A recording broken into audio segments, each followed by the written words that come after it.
cards. Yeah.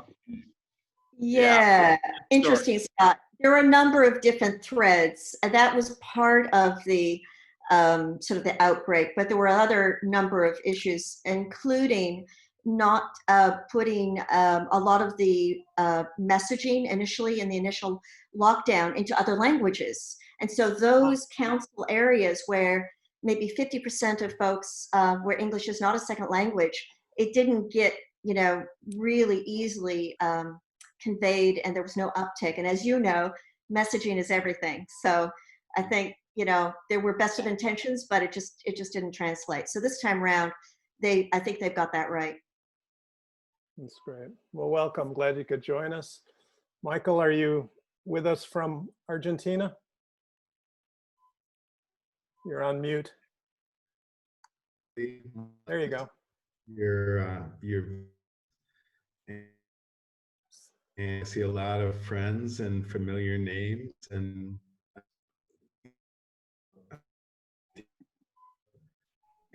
you're breaking up a little bit. I know that the reception in the middle of Argentina is not great, so. But. That is true. That is true. That's great to see you again. Yeah, it's nice to be here with everyone. What I thought we'd do, since we've got a reasonable number of folks, is it might be nice to go around and just catch up what people are up to. Everything you've done from the moment you walked off the stage at graduation, you know, that kind of in 2 minutes or less.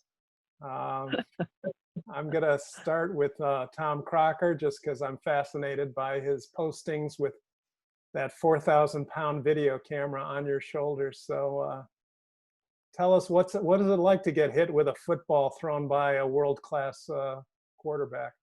Well, first of all, there is no football. There's no baseball. There's no hockey. I was working the Dallas Stars hockey game on their in-house show. It's called the Replay Show, and we walk around with an RF camera. You probably have them there in Madison or your big facilities. And we got canceled. Mark Cuban got the message from the NBA that they were canceling or that COVID had just hit the NBA. And so that meant every other professional sport in Dallas got affected. And so my background is in hard news.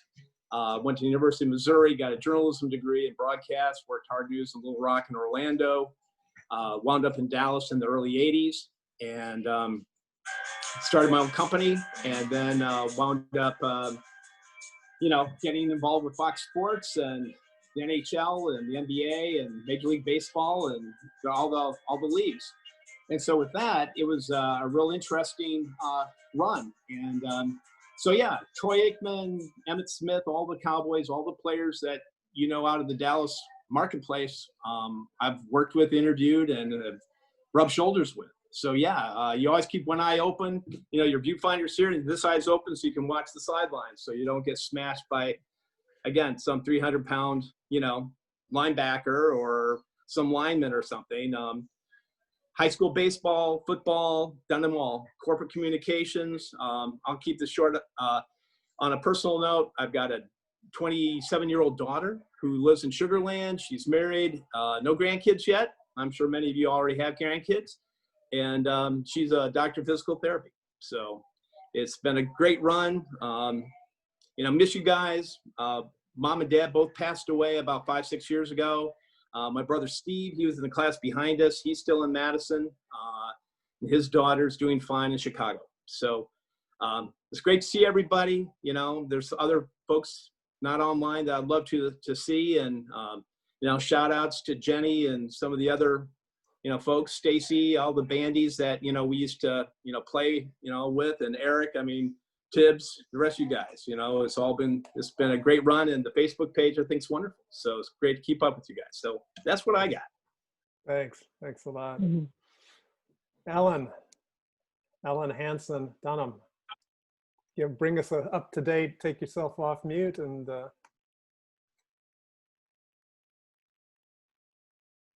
there you go. Still getting used to Zoom, sorry. Yeah, I am actually up on Washington Island right now in Wisconsin. So we have been isolating up here with my husband and I and my youngest daughter, who's 30 actually. And we moved back to Madison after moving about, like 15 different times in about 35, 40 years of being married. So we were kind of all over the US and in England, in South Africa, and in Poland. So we were overseas for 7 years and 4 kids. So it's been pretty busy, busy life. So now I've just been kind of doing arty things more of the time, printmaking and various things like that. And then making jam and rhubarb chutney and various other things. So trying to do a little bit of everything before I die. So that's my mode. Well, your artwork is wonderful. I love seeing the postings. So Oh, thanks. if you Thank ever need you. to start another career, I think you'll do just great. Oh, Leslie, tell us what's going on in the Bay Area. First of all, I'm so happy to see Ellen and Julie, because you're the ones I remember the most. And I didn't see it at the last reunion that I went to, so it's really wonderful. And thank you to Steve Rentmisters for telling me about this meeting. I found out just last night. So I'm still working. I work part-time as an independent accounting and finance professional, and I'm doing a lot of other I run for Team Rubicon, which is a disaster response a nonprofit. I run the San Francisco East Bay membership. I'm involved in local neighborhood groups. So I get involved in church. this thing It's very interesting to get involved in these other sectors. because And so I've been very much enjoying it. Yeah. And it's I've had this- amazing the new things that I'm learning. That's wonderful. That's good to see you. And Leslie, Team Rubicon is awesome. That is great that you're involved with them. Great organization. Are you involved at all? No, I remembered I was at a conference several years ago and they were a presenter. The company I worked for at the time always brought in a good charity that then we would raise funds during the conference. And I was so impressed with them. I've donated to them since. I'm so impressed with what they do and how they literally utilize these great skills of people coming out of the military. So There are staffing non-medical people for about 7 COVID testing sites in the Bay Area.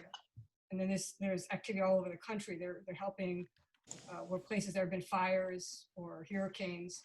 But in the Bay makes Area, sense. we don't have that, luckily. So we're doing COVID sites right now. But the fires will be coming. This is fire season. oh, geez. Wow. Let's stay on the West Coast. Stephen. Steve, how you doing? I'm doing all right. Let's see. After high school, I went to straight a far distance way to the W-Madison.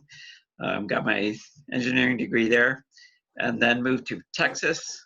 I lived in Austin for about 8 years. So that was good. I met my first wife there. She was from California, so we moved to Northern California, and probably got divorced, and eventually met my second wife, and I've since got divorced with her. But I've been in my current place for about 30 years. No kids. I've been doing mostly biotech type electrical engineering. I currently work for Biorad, so we make one of the testers basically for COVID. Actually, two different types of testing for COVID, and so I'm still pretty busy. So, and for my hobbies, I do photography. I like this picture of the comet and a lot of bird photography. Wonderful. Are you a birder? Do you? Yeah, more of the photography of the birds than counting how many I've seen. So. Great. Steve, is that Neowise behind you, and is that a picture you took? Yeah, that's Neowise behind me, and it's a picture I took a couple weeks ago. Well, with that lead in, Scott, how did you know that, Scott? Because I spent 2 nights trying to see it through my telescope, and it was just a fuzzy ball. It didn't get Steve's. So you want my little Dan? You want my what I've been up to? Yeah, or make something up. I play in a garage band called Too Much Fun. Been playing it for 30 years, singing the same 40 classic rock songs in the same order. I've probably sang Moni Moni 1,000 times by now, and I still never get tired of it. Yes. So that's kind of over here, and Living off the royalties, right? yeah, there's not much royalties there. But Ski Bum and Jackson Hole. Jenny knows all about that because she cut my hair before I went.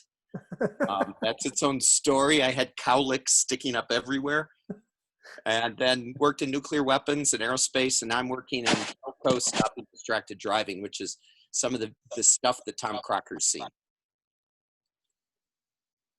Wonderful. And you used to build things that went to Mars, right? Yep. Our kids' names are on Saturn. They went past Pluto. They're on Mars, and somewhere else. But yeah, so our names have been scattered around the universe, from sneaking my kids in and having them etch their name on space hardware and not telling NASA about it. So if anybody's on NASA here, don't let them, don't say anything. So you're the guy that ruined the wet cement down the block on the sidewalk, right? Yeah. That was you. Great to see you. Jenny, how are you doing? I'm great. There's a little story behind that. I think some of you know that Scott and I dated in college for 2.5 years, and we broke up, and he asked for a haircut. You never ask for a haircut after you break up. And I wanted to give him a haircut that nobody wanted to be near. So I did a revenge cut, and it worked. It was healing for me to cut his hair. So it's just lessons learned. He was thinking he was getting it on the cheap, he got it on the ugly. But anyway, but I ended up teaching school in Beloit, Wisconsin for a year, and then I moved to the cities. I had a 1-year contract, moved to the cities. Couldn't get a teaching job, so I ended up in sales leadership roles for half my career.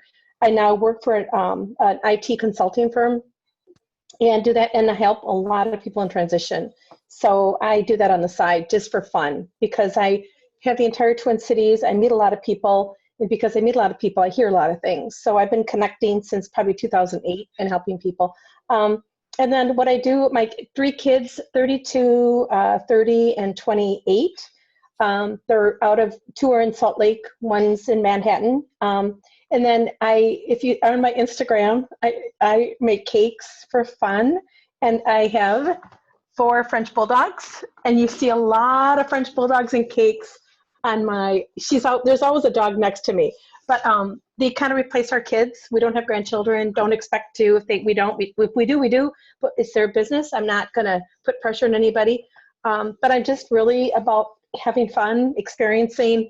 I created a Why Not group last year, so it was all about doing something different every month.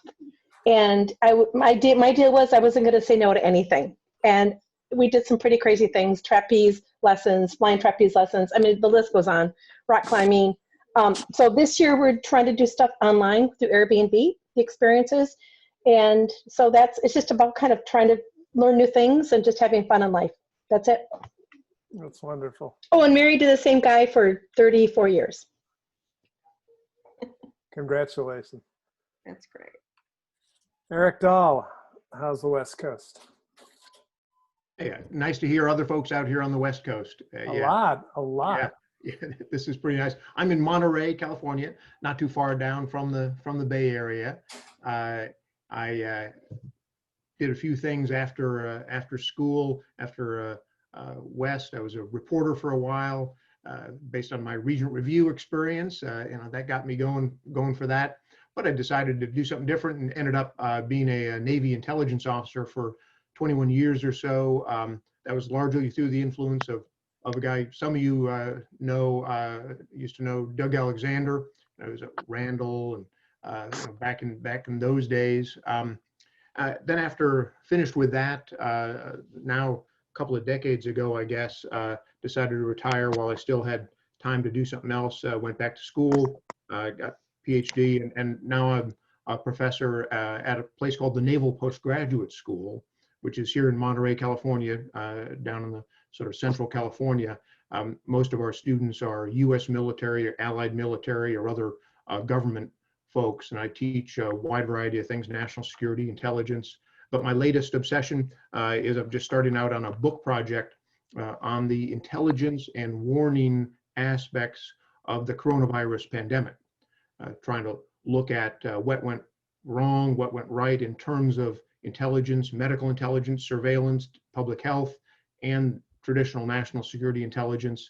So I'm enjoying that, and I think I want to write something that'll bring all those fields together anyway. So, Good. so good to see everybody. We'll finish the book before the next pandemic, please. That's the idea. That's right. Yeah. Yeah. Great. Great. Stacy, how you doing? Doing well, doing well. I'm in Seattle. After high school, I went to the University of Wisconsin and FIT in New Excuse York me one City. second. Can people put themselves on mute? That might be get rid of the echo. Thanks. Okay.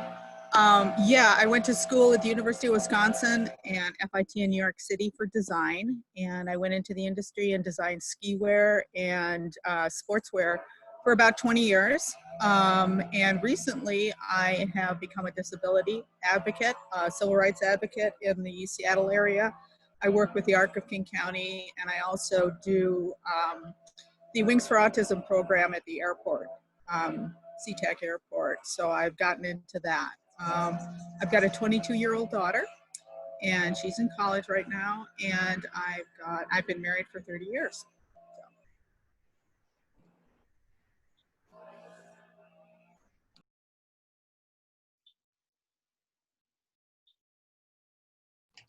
You're muted now, Dan.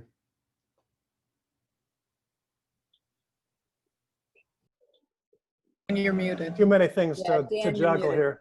Stacy, you're on mute. Okay. I want to welcome Karen Boran. She's the, do I say outgoing principal at West High? You have to take yourself off mute. Please know I'm 2 years from retirement. 2 years. Oh, my mistake. Not yet. This is the core group of the 600 graduates from our class, Karen. The ones that matter are here today. We basically, pulled the class, GPA up and, won all the football games for everyone else. But by introduction, I've had the pleasure of getting to know Karen through some committee meetings, which we'll talk about a little bit later. And I can just say that she understands the culture and ethos of West High, and as she describes West, it sounds almost exactly like the place we left, at least the things that we thought were important to it. But Karen, if I could turn to you and just share a little bit about what's going on at West for many of us who haven't been back in many years. A short 45 years. Thank you again for making the effort to join us. I'm happy to be here. Hi, everybody. I just want to say I've met some of you before virtually. I am a proud graduate of the class of 1975 from Lake Geneva Badger. So I feel a natural affinity to you all. This is my 4th year at West, and my 1st year launching the school in virtual learning. It's been quite a journey, as we have spent 2 weeks turning on a dime to get the spring launched in virtual learning, but we've had the whole entire summer to plan for it. This summer also, with the murder of George Floyd, has greatly accelerated our need to think about anti-racist teaching and learning, and how the systems and structures of our building affect groups of kids differently. As a school leader, I just want to say it feels like we have jumped ahead 2 or 3 years in our evolution in the last 6 months, because the world has been so crazy. And I bet when you think about your organizations, you know they've gone through amazing changes in the last few months. School will, we're having virtual enrollment, virtual registration, freshman orientation is virtual. It's so completely different. And it is exciting in the sense that we're exploring new things in new ways, and it is exhausting because we're exploring new things in new ways. About 3% of our families have left MMSD and West High School because of spring and our 2-week turnaround to make it, you know, instantly wonderful right away. So hopefully they will land in a good spot where they can find the needs of their kids are met. The WIAA and the Big 8 have canceled fall athletics. So I don't know how many of you were student athletes, but you certainly knew student athletes. And so you know that these kids spent their whole lives planning for the fall of their senior year to be recruited, to be seen, to change the lives of their family and their future by getting some academic support through college because of athletics. We're waiting tomorrow, I think it's tomorrow, when the WIA releases its guidelines on whether or not fall sports will be in the spring, spring sports will be in the fall, whether or not we can extend contact, how coaches will connect with kids. It's the same kind of questions we have about extracurricular activity. What does jazz band look like? We have 100 clubs. What does that look like in a virtual world? What does Science Olympiad look like? We're figuring it out, but it is quite a challenge, and I don't think the great American high school will ever be the same because of COVID-19. Second thing I wanted to say, and then I'll answer any darn question you want, is the 2020 referendum. So in 5 years before we showed up in high school was the last time that West had been updated physically. And there is on the November ballot a 2020 referendum for a $74 million upgrade of West High School. As you may know, we're very overcrowded. This will give us 12 new classrooms. Remember that pool? Remember that pool? My friends, it's the same pool. No kidding. Same pool. We'd get an upgrade. We'd get a new pool. Where the pool is, we'd get 4 new classrooms.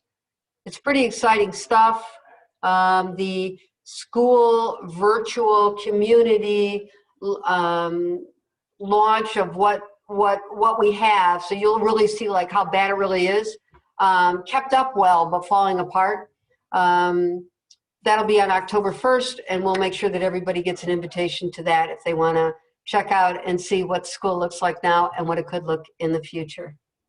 And thank you, Dan. Sure. No, thank you. That's what I gotta say. Well, we got a lot of questions right away. All right, you field them, I'll do my best. So I guess the first question is, school size and how large is the senior class? I think we had about 2,400 students and about 600 in the graduating class. It's 2,250. And I don't know what this year's class was. Last year's class was 587. Pretty close. Okay.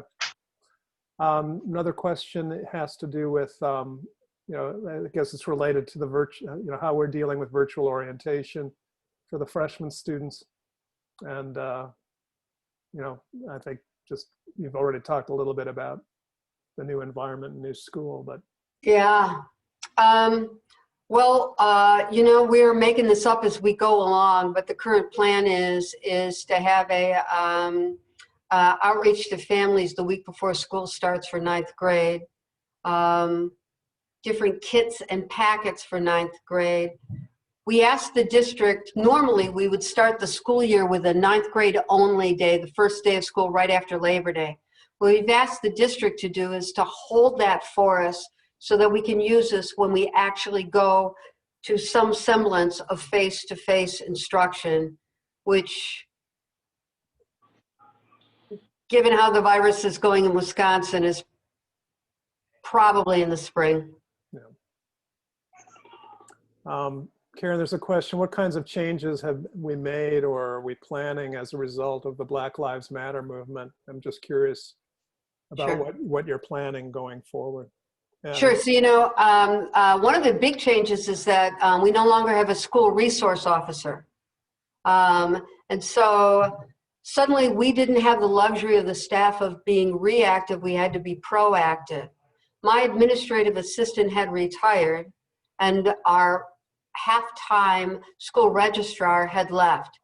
That gave me 1.3 teachers, which was enough to buy a person to help students, Black and brown students with a GPA below 2.0, to get them connected and back into the school, because we have to think differently. As far as the anti-racist teaching and learning, I had $99,000 of rollover money last year because it was almost impossible to spend money during virtual learning in the spring.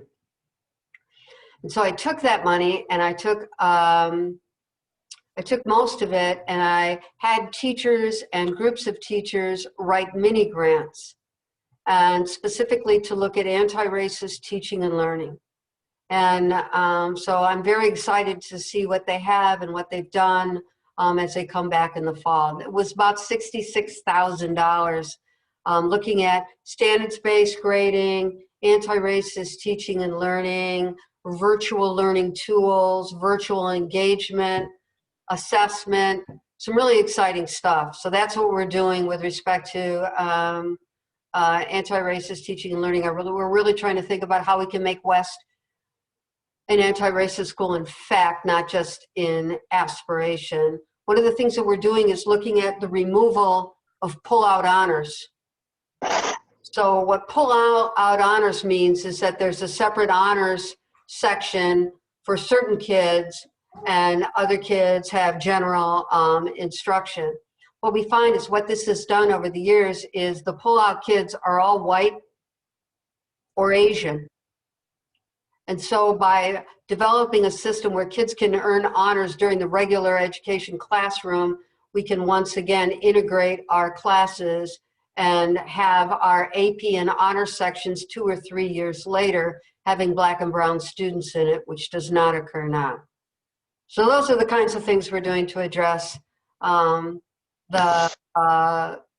environment after the death of George Floyd. Thank you. Interesting times. Yeah, absolutely. One question has to do with the pandemic throwing so many people out of work. Is there a possibility of the referendum being delayed another year since the tax base may be shifting? That's a really good question. I don't have the answer for that. Decisions to go forward, I was surprised that they went forward, but those decisions are made above me. But I do see a sort of Madison is a pretty wealthy community.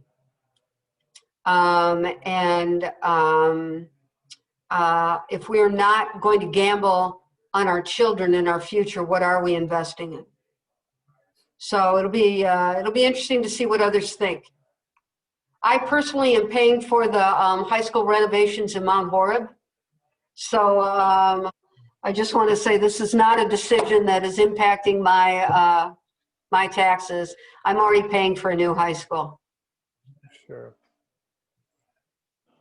I do want to say that if for those of us that don't live in Madison, if we still have family or friends there, I encourage everybody to get them to the polls and get them to vote yes for the referendum. I think please, it's exciting, and I think it'll make a tremendous difference to not just our high school, but all 4. Yeah. Karen, and this, this isn't staged. We talked before about a possibly Madison West class of 75 creating a fund, a charitable gift fund, and after meeting you, we thought that the best thing we could do is give funds to the school that you would be responsible for allocating to the most important needs. And I thought if you would just, rather than us talking or me talking about it, obviously, saying what this might do for you. And we've got a few folks on the call and a few other alumni who've already agreed to step forward. So we hope sometime soon before the fall to establish this fund. I want to say thank you deeply. The funds that we get from our alumni allow us to fill the gap when a family needs a $50 gift card at Hy-Vee to get them through the weekend. It allowed us to purchase yearbooks to make sure that every kid who graduated in 2020 got a yearbook. And that's what I did with some of the money that I'd gotten through alumni donations in the spring. It allows us to be creative about supporting projects. For example, our BSU needed money for a bus to go to North Carolina to look at some HBCUs, and I was able to use my discretionary money to pay for a bus. So it just allows us to support the kids in dynamic and creative ways that I would not be able to do through the funding I get through the state of Wisconsin. It makes a huge difference and gives me a safety net that gives me a degree of confidence in knowing that I can support our kids and our families. So I just want to say thank you. Thank you for what you've done in the past, and thank you for thinking of us, because we're so grateful to our alumni. Hey, Dan, a thought along those lines for a sec. Sure. I know, out of sight, out of mind, I think about things like this, and they're half an hour I'm not thinking about them.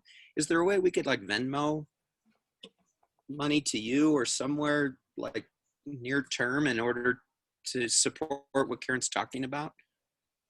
I don't know if there's a real quick way to do that. It's just sort of my nature. Yeah. And I know there's a lot of more formal ways, but just asking if there's a path to that, or PayPal.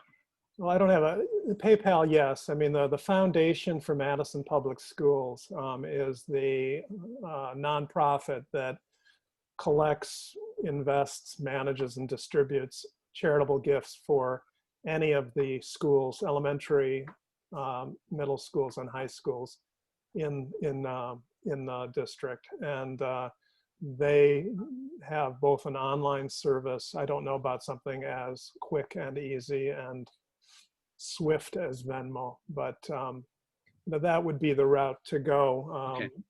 The online site is not, difficult. We'll send some information about That's that fine. to I everybody. can hunt it down.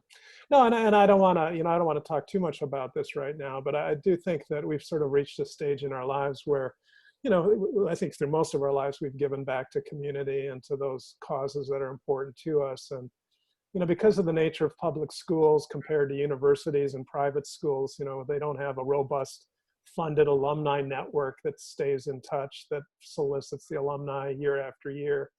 And yet education, after religion, education is what people give most to in this country. And why shouldn't that education be public schools as much as it is universities and private schools? So I hope we'll make a difference. There are a few classes at West that have stepped forward for scholarships and other kinds of funds. But what I like about this is just sort of the direct, immediate benefit and the ability to have the principal who really has the best oversight and best insights into the needs of the school to help make those decisions and see the immediate impact. So, we'll reach out and hopefully get good participation and at any level. And it is a way of giving back.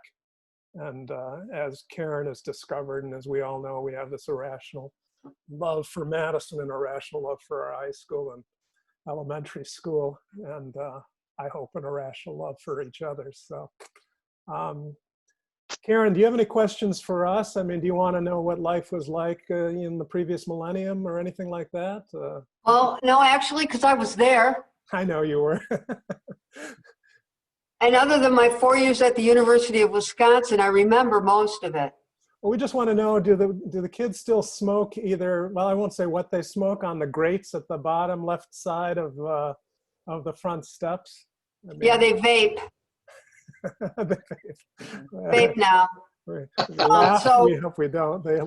We hope they Long don't. story short, if you walk down the hallways, and it used to be, so I've been a principal for 11 years. It used to be if you walk down the hallways and you smell the skunk, okay, so somebody had weed. Now, if you walk down the hallways and you smell a fresh, minty smell, someone's got weed.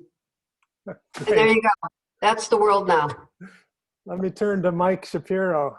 Mike, you wanted to say something. Take yourself off mute.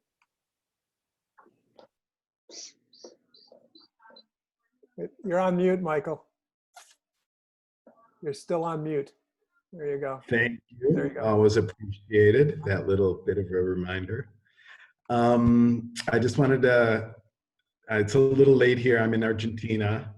So a couple of you have asked me in chat how I got here, and I guess I'll give you the brief story and then maybe head out because I have something I have to do. But I started traveling shortly after high school, went to the University of Wisconsin.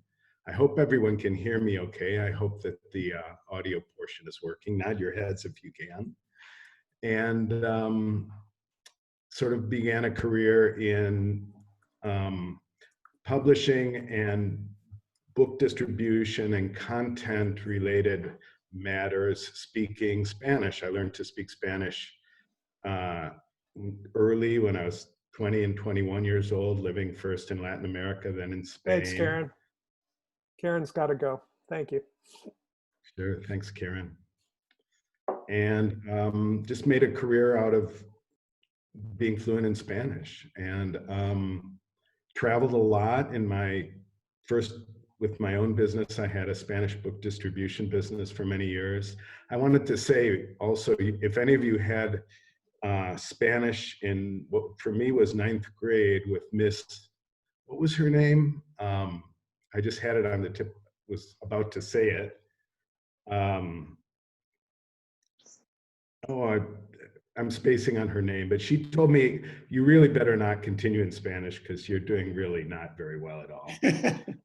But I did continue outside of the classroom. Oh, I'll think of her name in a second. And made a career speaking Spanish with books and book content and publishing and book distribution. Bought a home in Argentina with my second wife and our 2 daughters 14 years ago. And we've been kind of back and forth, mostly in Seattle, but also here in Argentina. We were here for 1.5 years with our 2 kids. And now our oldest is 20 and is at the University of Washington, and our youngest is 13. Miss Westing was her name. I now recall that Miss Westing suggested not continuing in Spanish. Dan was nice enough to visit us with his family here in, I think, 2010 or 11. So he kind of knows what we've got going on here. It's beautiful, beautiful country. A nice place, and we have a lot of space. And I'm basically retired, making sure my 2 kids are doing well. We've been here now full-time for 2 years, and we sold the home that we had in the US in Seattle, and we're just enjoying life in sort of rural Argentina.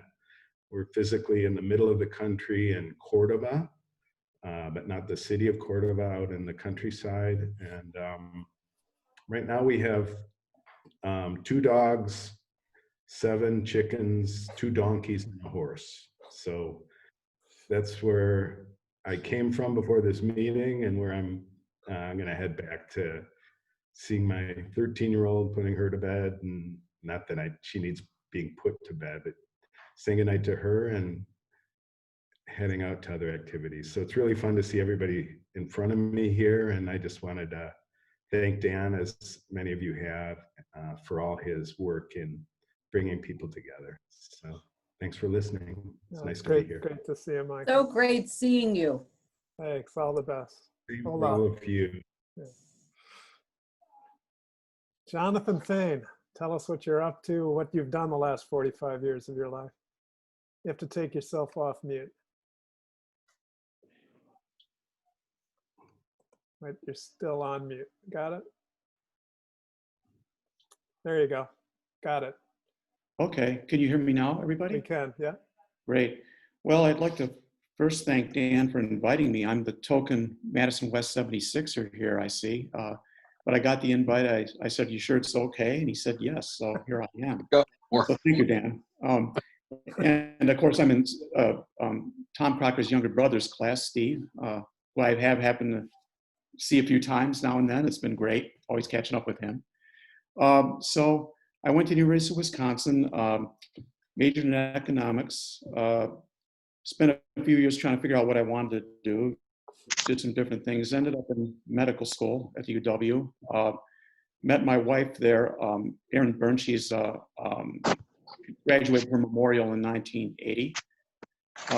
We did our residencies out in California, and then I was in Minnesota doing a fellowship. And from there, we both got job offers in Ohio, in Mansfield, Ohio, and we thought, give it a 1-year trial, see how it goes. And we've been there 28 years now. So we have 4 kids, range from 21 to 29 years old. And they're still not financially independent. I wish that would happen sooner than later, but they're all doing well. And and I'm a pathologist. I'm the laboratory director for the regional hospital here. It's about a 350-bed hospital. I'm the head of it now, basically by default, because I'm the oldest and been here the longest. But it's been a good experience. And of course, we've had to deal a lot with COVID and figure out what tests to bring to our laboratory. And then of course, getting enough supplies, enough kits is always an issue. It kind of comes and goes every week. So it's kind of a fluid situation, but it's been a very interesting experience. And I've got a really great team working with me, so I'm fortunate. That's great. Well, we're happy to adopt you into the class of 75. So thank you. Thanks for joining Great us. to be here.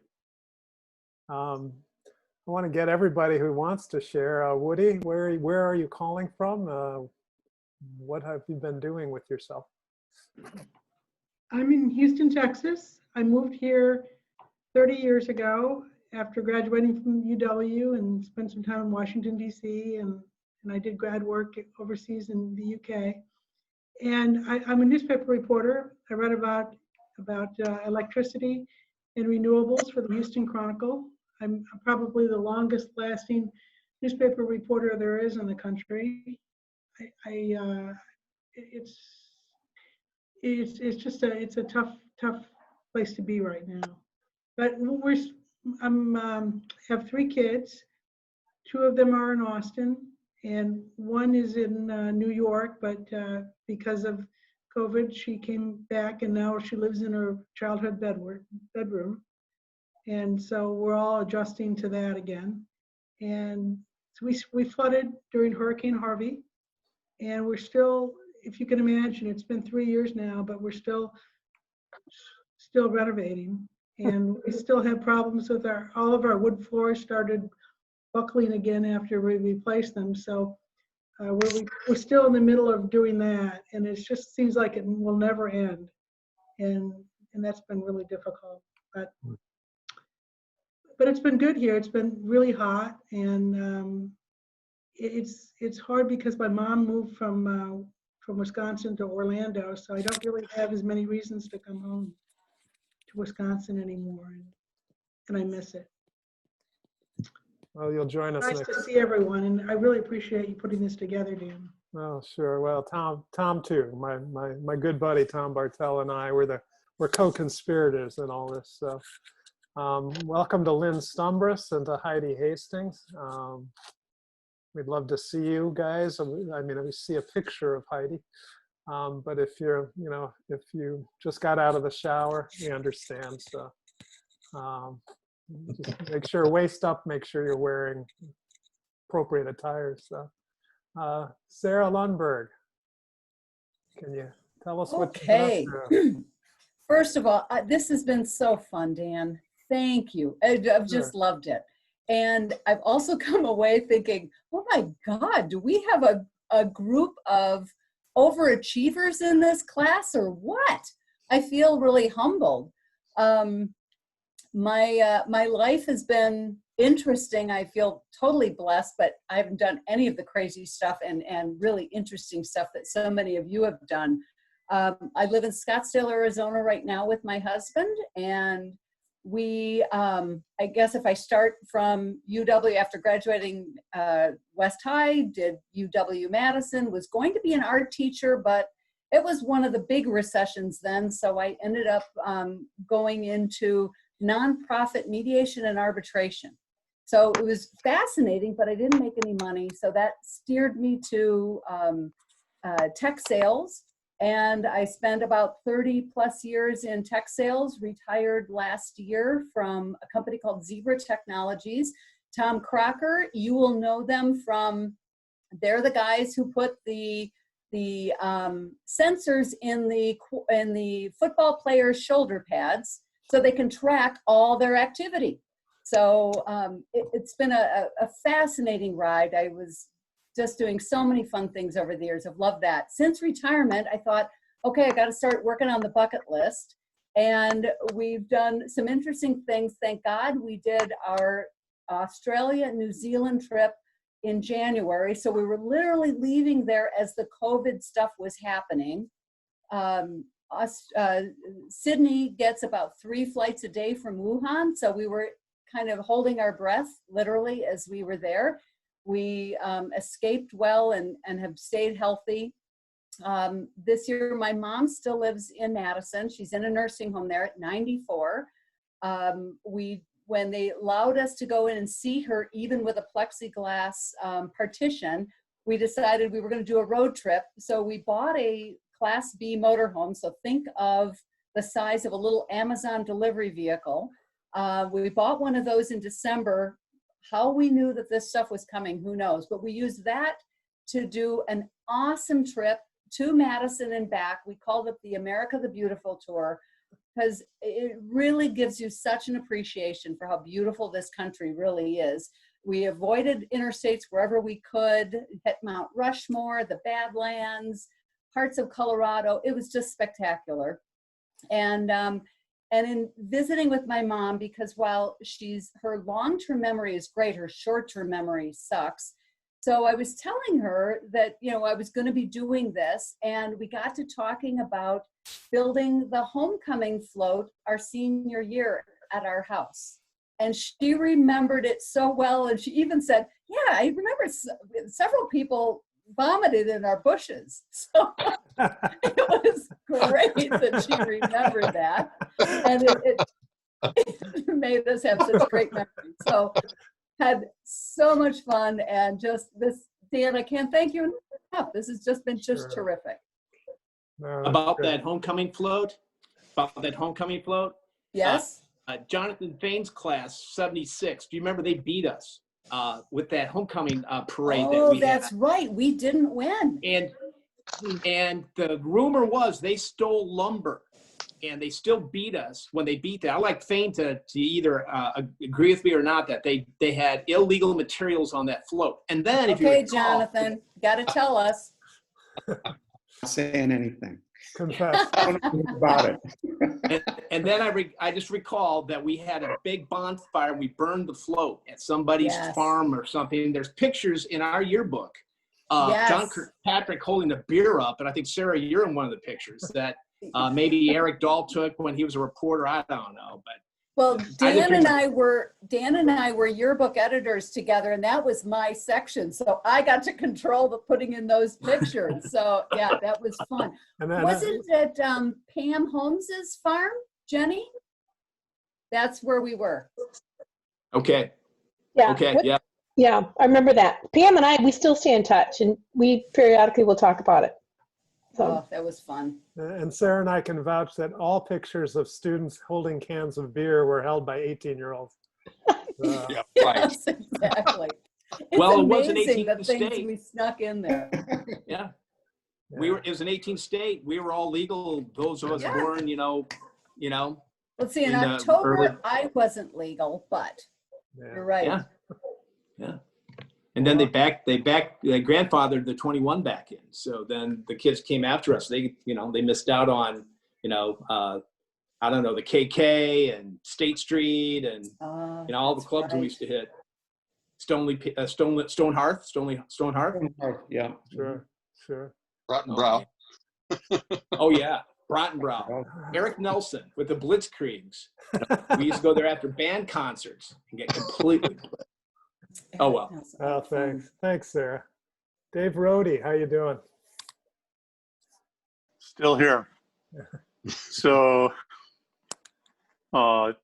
after leaving West, I ended up at the UW. Went through engineering there. Spent a short time driving a truck. Decided very quickly that wasn't a fun thing to do. So joined a precursor to a company that's called Thermo Fisher Scientific out in Middleton, and got into nuclear spectroscopy until what was about 1980 or something like that, 3 Mile Island occurred, and nuclear spectroscopy was no longer a lot of fun in the US. So started working in an area called electron microscopy and making the attachments for that. Somewhere along that time, I saw a mini series on PBS that was called Shogun, about some Dutch pilot who got stranded in Japan. He said, I want to go there. So then I spent the next 9 years going there. Met my wife there. Spent probably in total about 20 years between managing it, living there, and traveling back and forth. And in the late 90s, came back to Madison. And I now run a product line for electron microscopy here in Madison at Thermo Fisher Scientific. My kids are 28 and 30. They've moved away from home, so we're empty nesters now. The small bit of trivia, all the pictures you see on TV of the glorious SARS COVID virus, they're done with our electron microscopes. Oh boy. Some real nice artists colored them up, but the underlying black and white pictures, and that's the stuff we do. Excellent. What a fascinating story. Thanks for sharing. Sure. Debbie and Ed, 2 for the price of 1.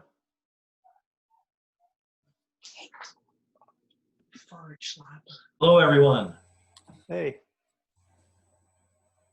Tell us what you guys are up to. Well, we both graduated from UW-Madison, and we got married after college. We have 4 children and 1 grandchild. She's 18 months old. Congrats. My mom is still here in Madison. She'll be 94 this weekend. So we're planning a little birthday party for her. I just took early retirement from American Airlines. So we've done a lot of traveling. Now our travel is all by car. And foot. Yeah. So right. Kids are spread out over the 1 in Colorado and 2 in California. So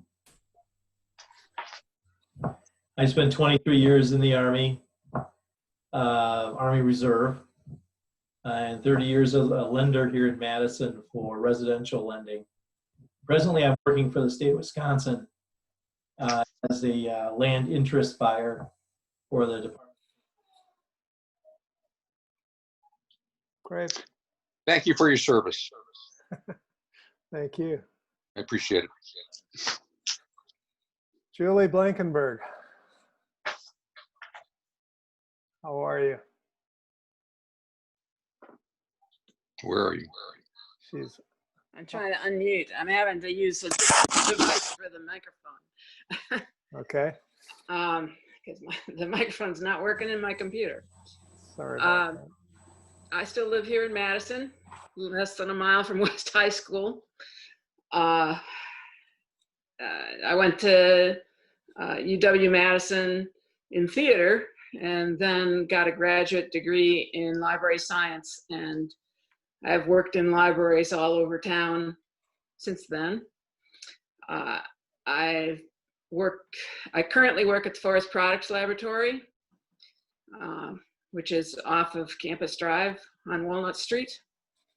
And I've been there for 32 years, and I'm planning on retiring at the end of this year, so it'll be 33 years then.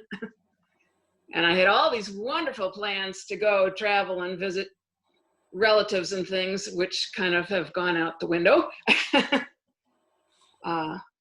But otherwise, my life has been pretty boring compared to everybody else. I am still friends with Randy Fay, whose mother just passed away about 6 weeks ago. I'm sorry. And she was in her 90s. He had been a travel agent up in the Minneapolis area and moved down here about 5 years ago to help take care of his mother. And so he took care of her up until the end. And I thought I might as well update you of other people who aren't on the call. I do keep in contact with Mark Wexler, and he had bought a house out in Middleton, and they've sold that and live in an apartment in Bishop's Bay while they're looking around to buy a condo. And their daughter graduated in engineering and now has a job up in Minneapolis. And my son is 28 and is still living at home. Nothing wrong with that. I think with COVID, everybody's children are living with them. I mean, thank you for sharing. Nancy, how are you doing, Nancy Bird? I'm doing well. Since leaving West, I went to school out in South Dakota and then came to the East Coast to live in Virginia for 1 year. That was the plan. It's now 40-some years later and I'm still here. I live in Northern Virginia. I am starting on Monday, I'll start my 28th year of teaching elementary school. I'm a special education teacher. I teach reading to grades 3, 4, and 5. They keep me young, they keep me on my toes. And I took a lot of long-term, I always called them maternity leaves. I stayed home with my kids quite a bit too when they were younger. Dennis and I have 3 daughters. They are all out of the house and living on their own. I have 2 that live in Columbus, Ohio, and one that's up near Annapolis, Maryland, who's followed in her mom's footsteps. She's a teacher too. So we live a pretty quiet life. I used to get back to Madison more often when my parents were alive. Now when I come back to Wisconsin, it's to go to Milwaukee to visit my sister. But other than that, things just kind of keep going along. I'm going to learn all about this virtual teaching starting on Monday. I don't know if I can do it or not, but they've given us 3 weeks to learn how. So hopefully I can do it. But this is real fun to see everybody. Good. Well, thanks. I think there are going to be some special challenges for special ed virtually. So there's challenges. I'm right there with them. So I know. So Heidi Hastings, how's Madison West? Hey. Yeah, Nancy, I'm also a special ed teacher, but I'm actually at West High School. And I was teaching with Tim Bergen, one of the Bergen twins, for many years. He just retired a year ago. Remember our classmates, the Bergens? Yes, we do. Yep. So I'm a special ed teacher at West. We went virtual March 13th, and we will be for the future. Let's see. I don't know. My parents, a couple people asked me about them in their chat. So my dad just passed away 2 years ago, and my mom is still alive, and they were still in the same house that we had a few parties at in high school. And just sold it a year ago. And my mom's in an apartment at Attic Angel Place, and she's really sharp. Like, she would remember everything. You know, you could ask my mom, well, where did they burn the senior float? And she'd be like, well, at the Holmes Ranch. You know, she just remembers everything. And you built it in the Lundberg's driveway. This is how she is. So yeah, I mean, I'm good. I have 3 children and 2 spouses of theirs. So I have 5, I count as 5 children. My oldest is 36, and he and his wife are going to have a baby October 30th. So I'll be a grandparent. And they live here in Madison, and my middle son does kind of what Tom Crocker does. I don't know if Tom knows that. I tried to show you that on Facebook. He's like a sports videographer guy, and he's in Denver. And then my daughter is just about to turn 30, and that was her dog I was holding. I'm dog sitting. She is finishing up a master's degree in occupational therapy. And my oldest and my youngest have bipolar 1, really bad. Like, they've been really ill, and they are doing really well. We had some really rough years. So that's why my picture you saw before I got on, I had the NAMI-WAC sign. So besides teaching at West, I'm the NAMI-WAC manager, but I'm just trying to get back to the community because we went through years of hell, and we are doing so phenomenally well.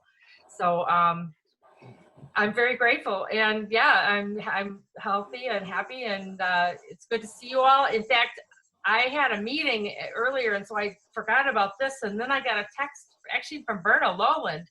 She was trying to get on the meeting, and she asked how to do it, and then she didn't answer me. So I'm here, but Verna's not, so maybe next time.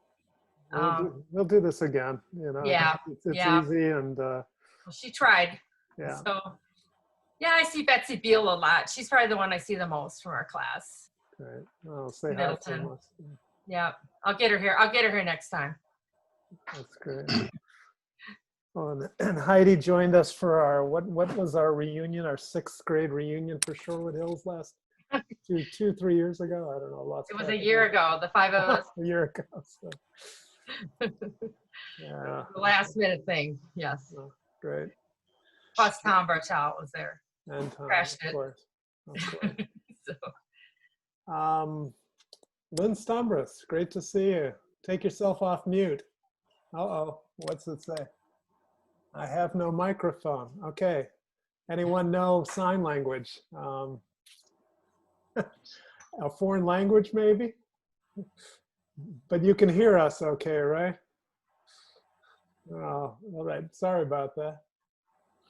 Mr. Bartel or Dr. Bartel, take yourself off mute. Can you talk now? I don't know. Can you hear me? We can hear you loud and clear. Nice hat. Good. All right.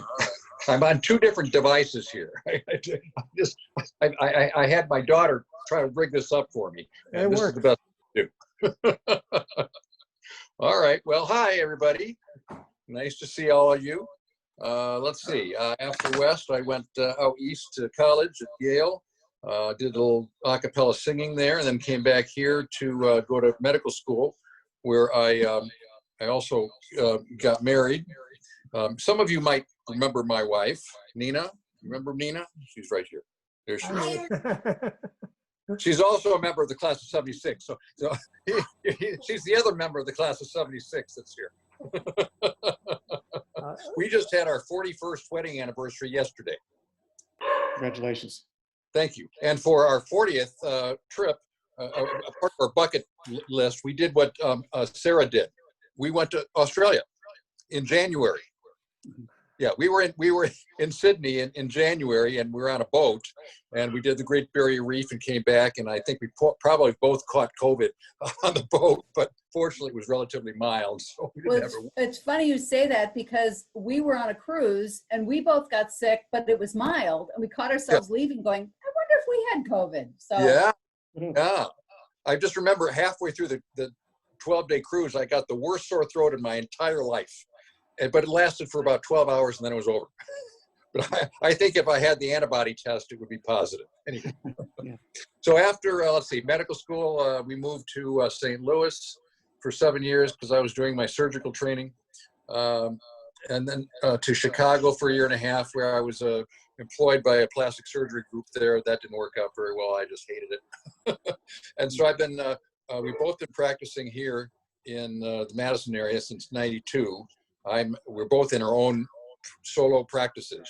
Nina is a PhD psychologist, and she does her therapy, and I do my cosmetic plastic surgery practice here. Both of us have never been busier. It's really becoming a problem. We've raised 3 great kids. They're all grown. They're in their 20s, 30s, something like that. They keep changing. Can't keep track of how old they are. But they're all in the area, which is nice. Our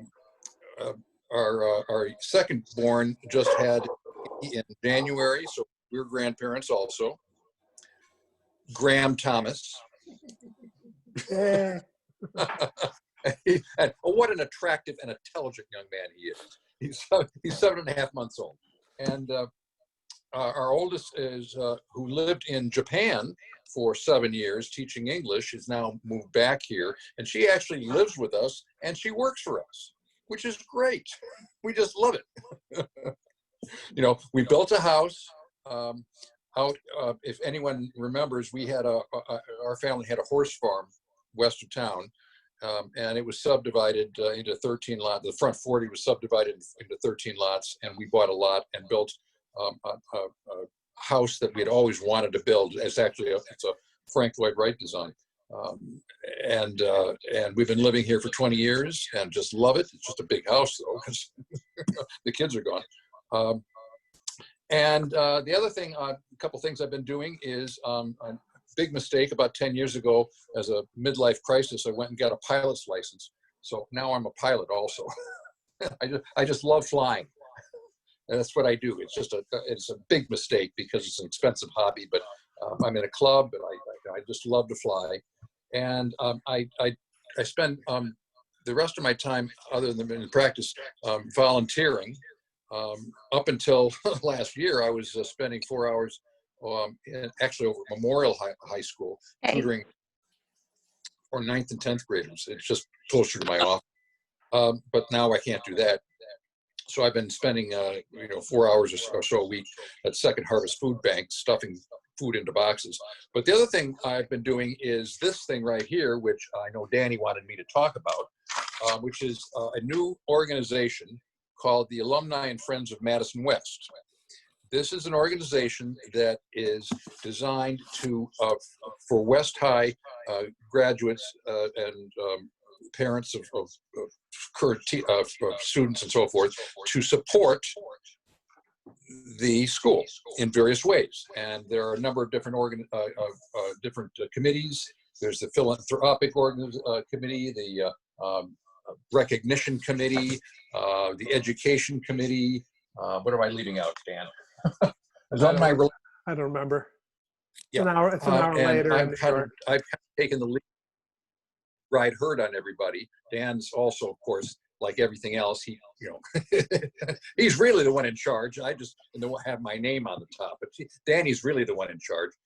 And basically, this is still in the infancy, but we're trying to organize or arrange this organization to be self-sustaining. There's a similar organization over at La Follette right now, and we're trying to model this on that. And it's an organization that's meant to support the school itself and the students and anything else that they need. And unfortunately, the COVID thing has kind of moved us into slow motion, but we're trying to move forward with this thing to try to support the school in any way that we can. Karen, our the principal, is instrumental in this as well. She's not here anymore, but she's instrumental in this as well. And I think this could be a really great thing. And if anybody here wants to be part of it, especially if you're local, I know if you live in Argentina or Melbourne, you're not going to be able to do this. But but if you're local, I mean, we can always use some help in trying to move this thing forward. So anyway, that's what's going on with me. There you go. Thanks, Tom. I think I've got almost everyone. Debbie, we can't see you, but I think we can hear you. Hi, just a second. I'm not sure how to put the video on. Upper right, the three dots in the blue, click that and pull down till you see start video. Oh, there we go. There we go. Hi, yay. I wasn't quite how to do it. Hi, I'm currently in Williston, North Dakota, teaching school. I started my career a whole 6 years ago. So I went to the University of Wisconsin a little later than some of you did, but I did graduate with an elementary ed license, and I substitute taught in my kids' schools, which was DeForest District. And I did that for 15 years. And then I was visiting out in North Dakota and got offered a position on the spot. So my kids were going to college and my last one was, so I thought, well, maybe I should go away too. So that's what I did. And I'm still here. I'm starting my 7th year. I'm kind of competing with Jethro Bodine for how long I can stay in a grade. I spent 6 years in 1st grade, and this year I've been promoted to 2nd grade. So we're starting school in person. I just began yesterday for professional development, but the kids are coming back next Thursday in person. So we got a lot of plans we're trying to figure out, but we're also getting all the virtual stuff ready in case, in a moment's notice, we have to stop going to school again like we did in March. I got 3 daughters. One is 29, one is 26, and one is 24. None of them are married, but they all have boyfriends, so who knows?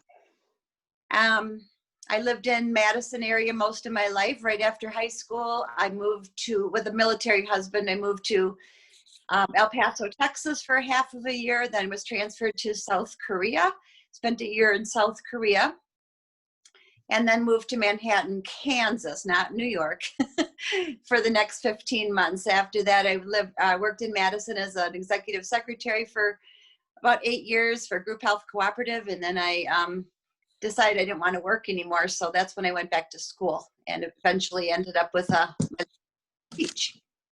So that's about it for now, and I'm probably looking a little haggard because I just finished a 17-hour drive here. Oh my God. Wow.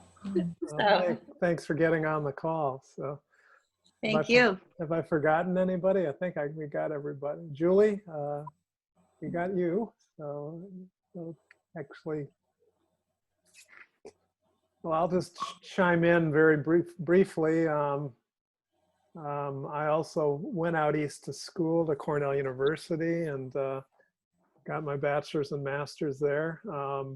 Ended up working for Procter & Gamble in St. Louis and Lima, Ohio for a few years before Cornell called me back and asked if I wanted to live in Ithaca, not have homework and get paid, which was my dream as a kid, as a student. So got involved in alumni relations and fundraising, no surprise. And basically have done that and nonprofit management and consulting most of my life since then. So moved around quite a bit from Ithaca, New York, went to Boston, then New York City. Married a fellow Cornellian who I never met on campus, but we'd been friends for about 10 years. I guess I could call it a very strategic plan and paced plan to get married to her.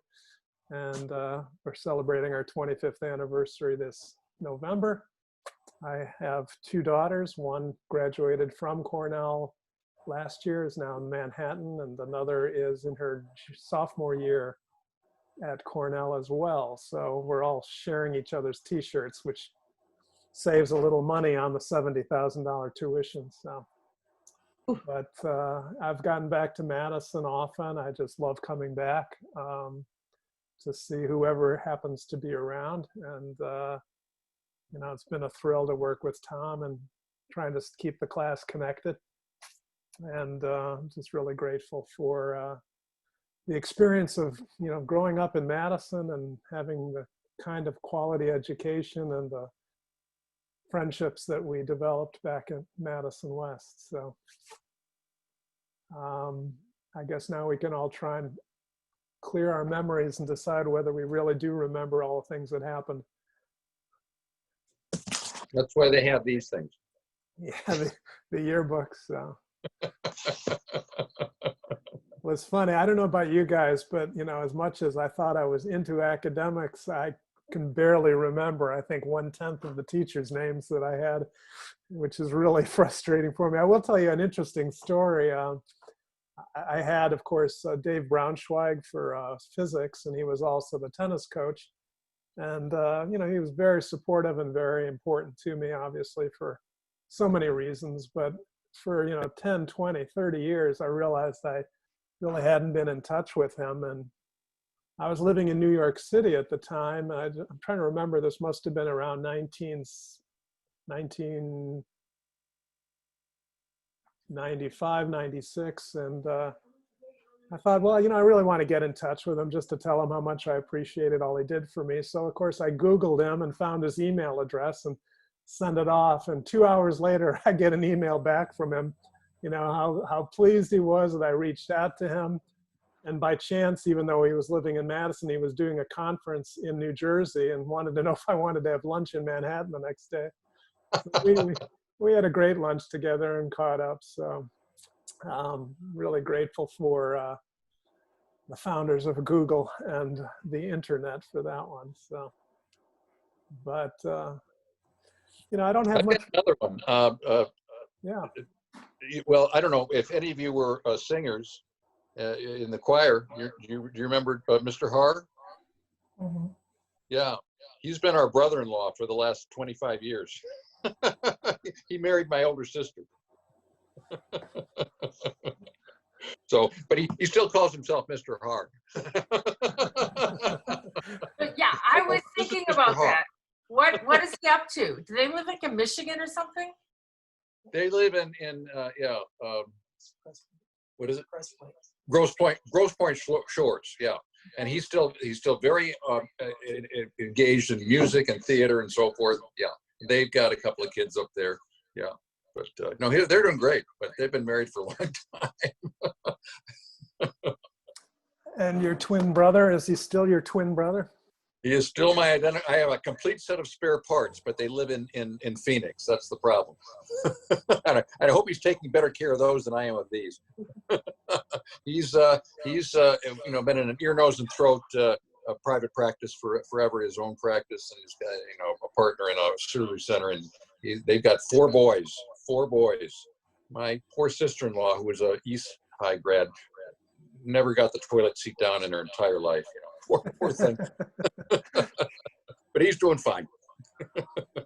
That's great. Tim, are you on the line? Can you unmute yourself, Tim Bergen? If you can. There you go. Can you hear me now? We can hear you, but it looks like you've lost all your light bulbs. We can't see anything. Well, it's a computer that doesn't have I'm going to join your meeting. You look great. What's your meeting ID? You never look better. Thanks. You look the same, yeah. Judy and I are both here right now. Just tell us what you've been up to. Wow, what have we been up to? Oh, retired 3 years ago from teaching and smiling all the way right now. Oh, yeah. You That's it. Gloat. That's fine. You can gloat. Oh, well, I was working though. I was working for the school. I was working for Special Olympics. I had 3 part-time jobs with the school because I'm retired, but I was still mentoring students. I was still announcing games. So I was working, but I wasn't. And fortunately, I didn't need the money, but. It still is a hit. I mean, all of a sudden your 3 part-time jobs end because of the COVID stuff. And now he's with me 24/7, driving me crazy.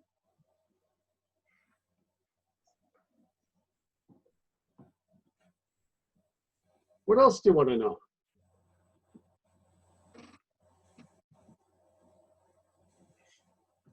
How about golf? I've been golfing a lot. Good for you. So I can join your meeting visually if I can get it on my phone on my Zoom, but I need your meeting ID. Oh, meeting ID. Well, let me see if I can track that for you. I think we're about to close up soon, so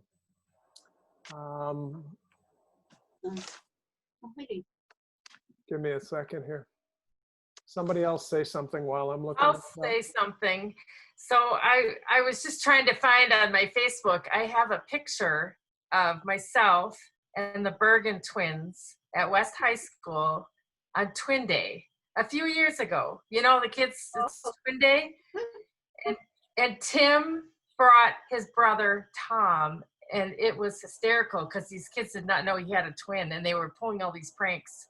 And I followed him around and I laughed. But anyway, I have a really nice picture of the three of us just a couple years ago at West High. And next time we meet, I'll try to have it so that you can see how great those guys look. Since we can't see you right now. I've never looked better. That's right here. It looks a lot like that guy. Tim, are you looking for the meeting ID number? Is that what you're looking for? Yeah. Yeah, I've All got it right, right ready? here. Here it is. Are you ready? Yep. 847-6207-04. As many of you know, I live just outside of Cleveland, and there's a small town called Twinsburg, and each year they have a festival. It's Twins Day, and literally, I think they have something like 10,000 people coming from around the world, and it is hysterical. I mean, they're twins and triplets and quadruple, and they have a parade down the main street, and you know, talk about crazy. I mean, it's one thing to be drinking and seeing double. It's another, I guess, when you drink, you see quadruple or something. But if you Google it and look at the photographs, it's hysterical. So. One in Wisconsin too. Where at though? I've heard of seen somewhere. Yeah. Yeah. That'd be fun to do. I'm admitting you, Tim, here. So there you go. There you go. On a different topic, if anybody's still in Madison, we sell maple syrup at the farmers market on Monroe Street and at Hilldale. Although I'm usually not at the stand except from about 10:30 to 11. My husband's there, but you can always stop by if you want. Who's it? That Julie that said that? Julie, yeah. Yeah, that was Julie. So he looks the same as Tim. Dan, are you the host of this meeting? Dan, I am, along with my buddy Tom Bartel. Okay, if you guys give me screen sharing capability, I'll just throw one picture up there. Let me see if I can here. Are you still teaching, Heidi, or are you retired in the midst of all this? I am still at West. You are. Yeah. I really like it. You know, I'm going to stick it out as long as I can. You know, Heidi, you should be able to just, if you hover over the bottom of your screen, you should see a screen share. I don't think Dan has to give you Go ahead. privilege. Oh, now I can. Okay. He had disabled all of us, you know, in case we would okay. Zoom. What's that? Yeah, I'm the Oh good my looking. God, Good looking one. great. That's 5.5 years ago. Ah, you guys look great. That was one of the best days at West, though, because I followed them discreetly and watched kids do literal double takes. It was so funny. They did not know that there were two. It was really great. Anyway, okay. That's a good great. pick. Thank you for that. Thank you for that. Debbie Ned. Hi, Debbie Ned. Well, By listen, the way, folks, Dan, it was so great. It's so great to see on the Facebook page our whole class and just try to find everybody in there. But it's kind of funny. You look at that grainy picture, you can see people. But it made me think about Milton McPike, our principal, and it was almost like he was so different from what was typical of principals leading up to that time. He was perfect for our class at that time. I loved working with him. It just brought back a flood of memories. So thank you for posting that. Sure. Well, he had a tremendous. Can people put themselves on mute? That I don't know what the feedback is. He had a tremendous career. I think he died way too young. He was a leader at West High and also obviously at East High School. But yeah, he was ahead of his time. I think he really contributed greatly to the quality of education in Madison. I have to say that the principals that we had, I remember Al Colucci, and I think we had 3 different principals, I remember, in 4 years or something. But one principal at West, and I forgot her name, became the superintendent of public instruction in Wisconsin. So, we have a remarkable track record. And I think, again, the quality of the education the students get even today, with a much more diverse student body, with many more challenges that I think we see all across the nation. Madison West still is a remarkable place. I'm excited about the referendum and the opportunity. I think space is important.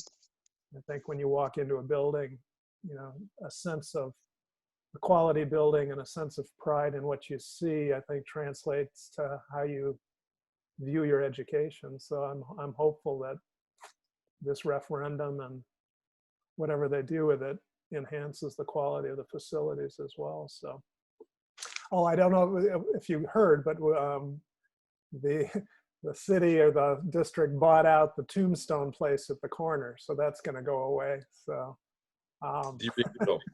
yeah, that's the big news. I know about that. You get another 10 square feet, but it's just something weird about walking by, and thinking about the end of your life every day after school. So, hey Dan, I worked for those guys one summer, setting monuments at graveyards all around town. Anyway, so I'll kind of miss them. But anyway, were you responsible for engraving them or just installing them? Nope, completely different skill set on that one. I'm afraid I just dug the hole.